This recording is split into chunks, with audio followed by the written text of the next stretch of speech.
My name is Julie Carlson. I work in Hokie Wellness as our administrative and program support specialist. I'm also here co-presenting with my colleague, Anna, and I'll let her introduce herself. Hi, everyone. I'm Ana Agud with Hokie Wellness. I'm the manager of the Work Life program, and I think we've met before virtually. So I'll let Julie get started with the program today. Wonderful. We will so we'll go into the program. Let's see here. Yeah, so we're going to be talking about unwinding anxiety this morning, and it's adapted. The title of the presentation is adapted from an article about a book also called Unwinding Anxiety by Dr. Judson Brewer, who is an expert on habits and addiction. But before we get into the presentation, we just wanted to do a quick mindfulness activity, which will be led by Anna. Okay, everyone, let's just do a quick mindfulness, a breath awareness meditation so we can get our minds off of everything that we have to do today and be in this space. So let's get started. I want you to find a relaxed, comfortable position. You could be in a chair or on the floor. Try to keep your back upright, but not too stiff. Your hands resting wherever they're comfortable. Now notice and invite your body to relax. Let yourself relax and become curious about your body seated here. Sensations it experiences, the touch, the connection with the chair or the floor. Do your best to relax any areas of tightness or tension and breathe.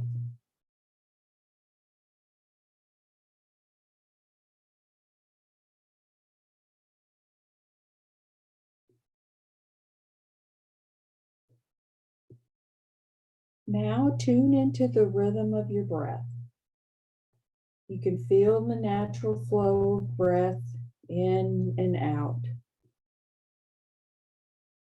You don't need to do anything to your breath, not long, not short, but natural. Notice where you feel your breath in your body.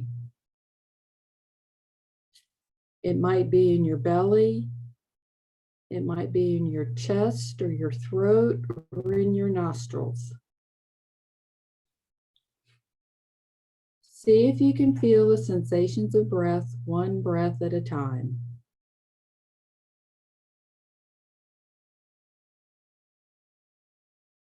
When one breath ends, the next breath begins.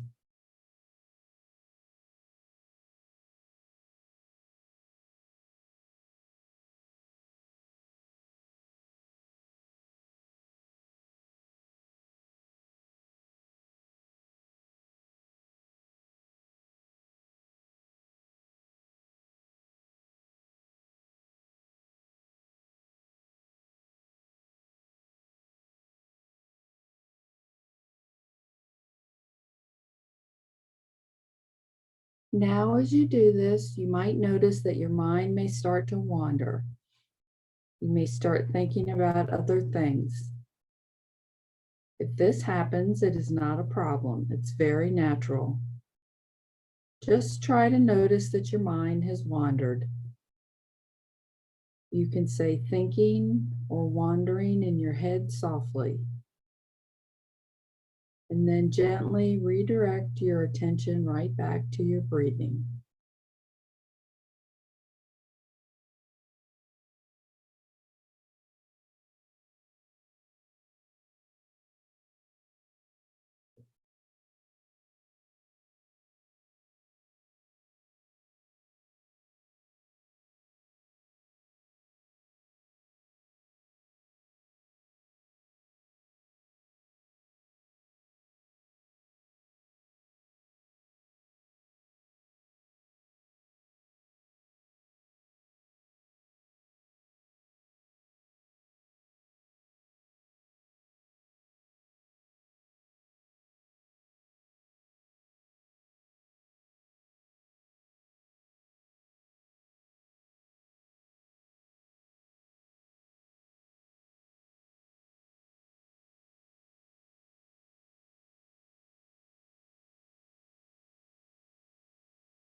Notice your breath. If you're lost in thought, just let go of your thoughts and return into your breath.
Once again, notice your body, your whole body seated here.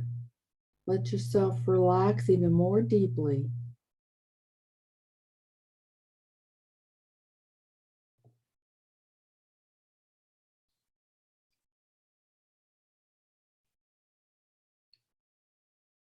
And at the sound of the bell, make a commitment to bring this level of awareness to the rest of your day.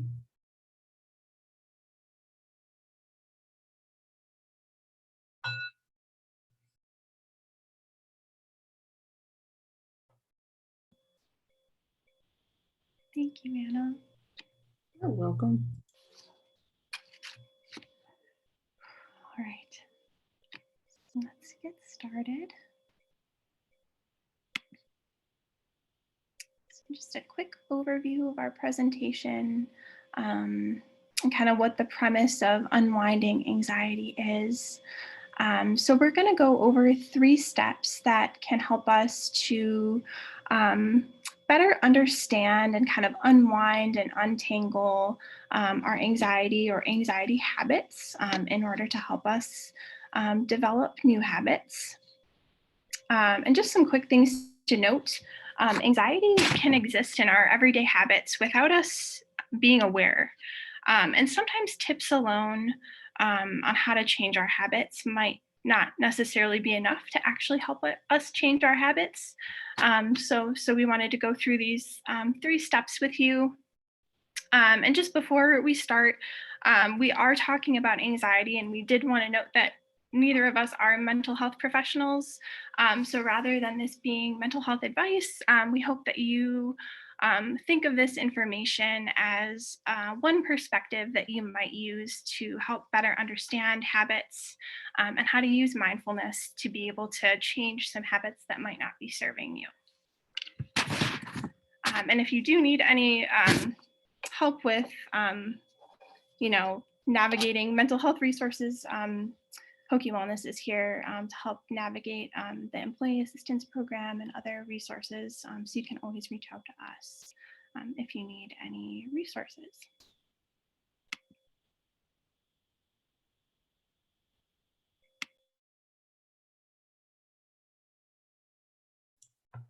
Let's talk about step 1. So we create habits to cope with stress or satisfy an emotional need. These anxiety habits that we have may help us in the short term, but may not be best beneficial in the long term. And anxiety itself can become a habit. We may get so used to that feeling that we just do it without even thinking about it. Like Julie said, we are totally unaware of it. So let's think about, you can go to the next slide, Julie. So think about anxiety habits as a loop. They include a trigger, a behavior, and a result. So anxiety, there's 2 things. Anxiety can trigger a habit loop, but it can also be the result of a habit loop. So look at the first thing, the first little square that's a little higher up. So we feel anxious, and our habit may be increased screen time to distract us, eat too many sweets to comfort us, maybe do something else that's probably not terribly healthy. And the result is that we're distracted from anxiety. The second way that anxiety can become a loop is you feel anxious and then you worry. How many of us feel overwhelmed or stressed? We get a little anxious and we worry about what we have to do, and then we feel more anxious. So worrying can make us feel productive. It feels better than sitting with our anxiety, but it gives us a false sense of control over anxiety. And I'm sure you've seen the memes on Facebook and Instagram and Twitter about when you worry, you lose the moment. So this is what happens when we worry. So it's important to map out and understand our own habit loops in order to make changes.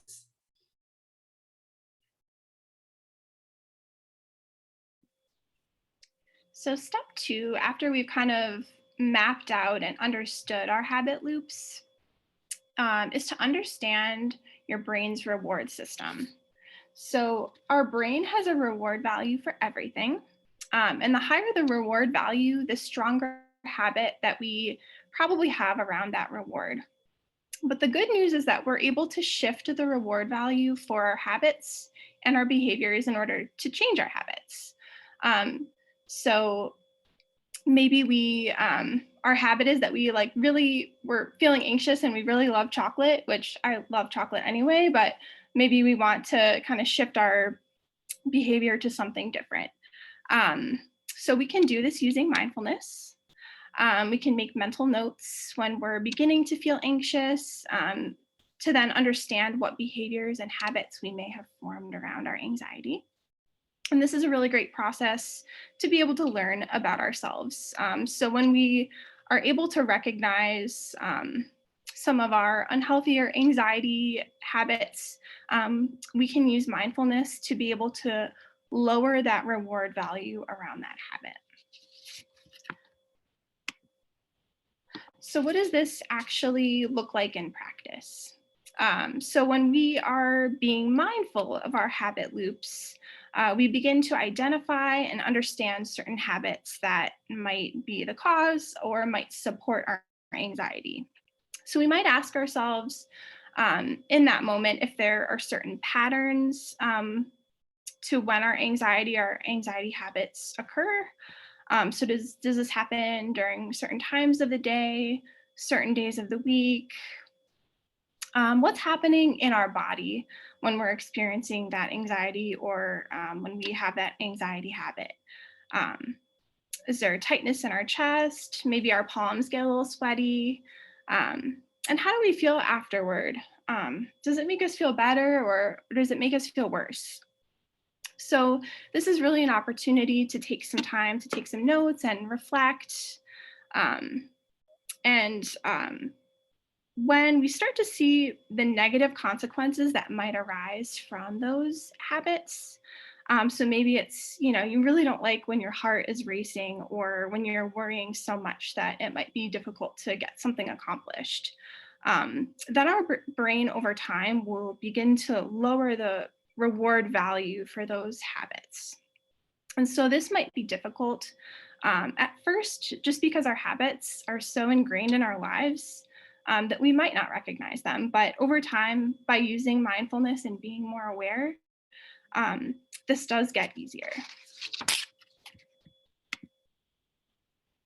So once we have kind of understood our habit loops and we have kind of understood maybe the reward values around some of our habits, the final step is to create some new habits. So this is where a lot of maybe tips or tricks that you might read might start.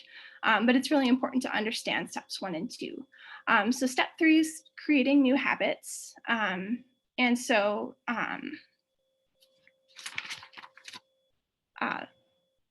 so this is the opportunity to, think back to the habit loop that we showed a few slides back. So we have that trigger, we have the behavior, and we have the results. So now we can insert mindfulness techniques throughout that habit loop, using steps 1 and 2 to kind of better understand ourselves and create those new habits. So what does this actually look like? So we can replace old feelings with curiosity. So maybe we're feeling anxious, which is totally normal, but rather than worrying, instead, maybe we recognize that anxiousness for what it is and choose to get curious about it. So why is it showing up in this way? And where is it showing up in our body? We can also use breathing techniques.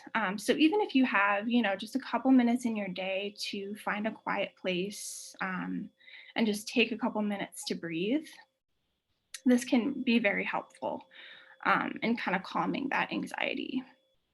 Can also use a technique called RAIN. So this is a mindfulness practice that stands for recognizing and relaxing into the present moment, accepting and allowing it to be there, investigating your bodily sensations, emotions, and thoughts, and noting what is happening. In addition, labeling our thoughts and our feelings can be helpful. So not judging them, but just labeling them for what they are. And then finally, practicing loving kindness meditation, which is a mindfulness technique of sending kind, loving thoughts to other people and things, and then noticing the warmth and love that you feel as a result. If you have a certain mindfulness technique that works for you when you're feeling anxious, that would also work as well. But the key here is really to insert those mindfulness techniques into that habit loop. And then when we feel the positive effects from them, over time, this can help update our brain's reward value for those habits to help us create new, healthier habits. So with that, those are the 3 steps.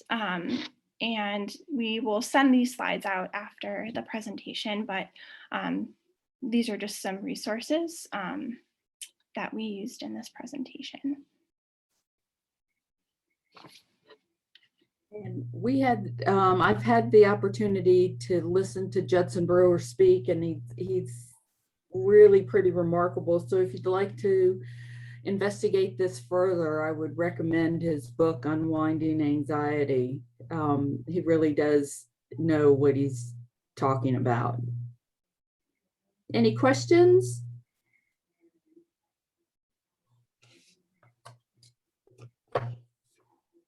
Sure, I can put that in the chat. That's no problem at all.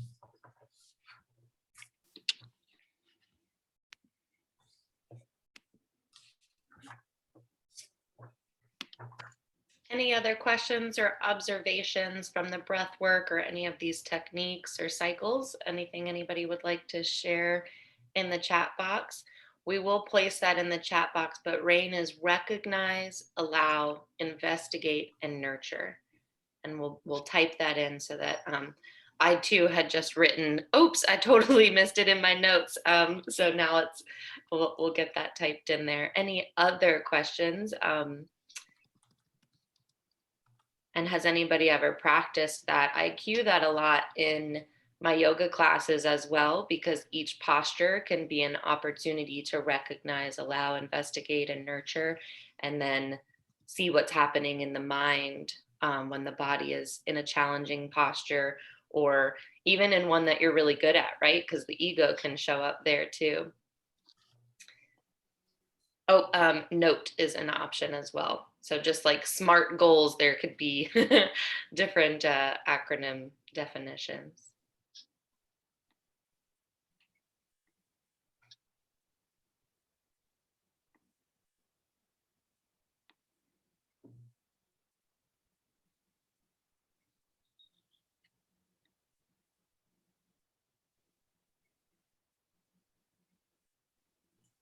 Well, if you have any questions or anything pops up as you move forward investigating this, just reach out to Julie or I, or to Hokie Wellness at the Hokie Wellness email, hokiewellness@vt.edu, and we'd be happy to help. We really appreciate the opportunity to take some time this morning with you all to practice mindfulness and just start the week off on a positive note.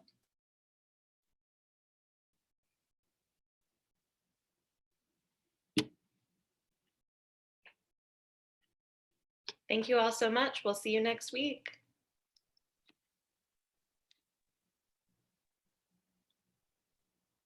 Thank you. Bye. Thank you.